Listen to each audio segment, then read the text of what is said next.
What if I told you that your negative emotions are lying to you?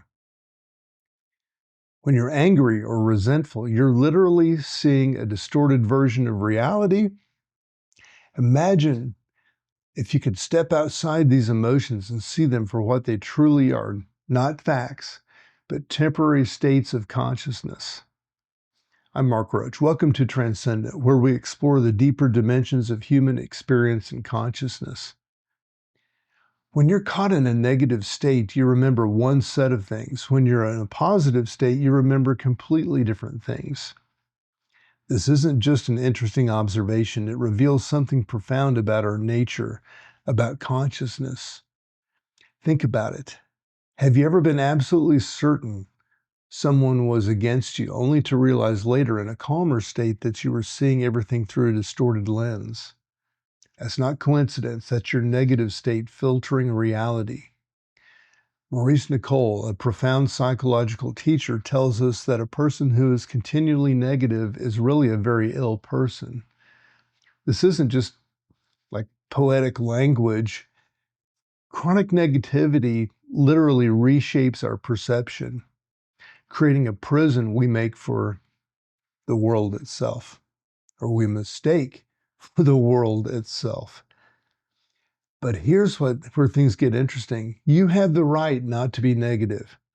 As Nicoll beautifully puts it, it is a very beautiful thing to realize that you have a right not to be negative. Now, let me share a practice that you can use to transform your relationship with negative emotions. Instead of being your anger or fear, try observing it rather than being it, rather than being angry or fearful.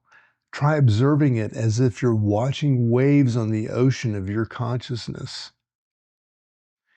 Now, when you observe your mood going in and out, you're not in it. You're not identified with it. This creates space between you and the wave or the emotion. That's the beginning of true transformation, of true freedom. But what happens when you've been negative for so long is that it feels like it's defining you. It feels like that's your identity. You're angry or you're fearful. How do you separate from things that feel like you? And that's where we need to go deeper. The key insight is that negative emotions can only exist through falsehood. They require lies to survive.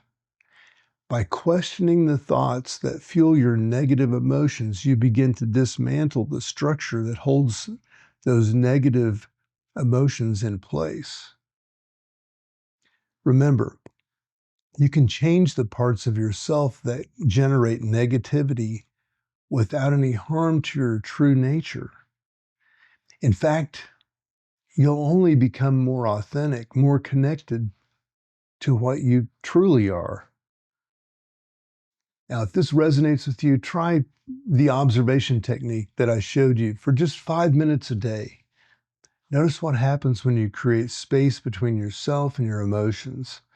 Share your experiences and comments. And if you're seeking to go deeper into this work, subscribe to Transcendent for next week's exploration and into the false personality and mask that we mistake for our true selves. I'm Mark Roach with Transcendent, wishing you all the best.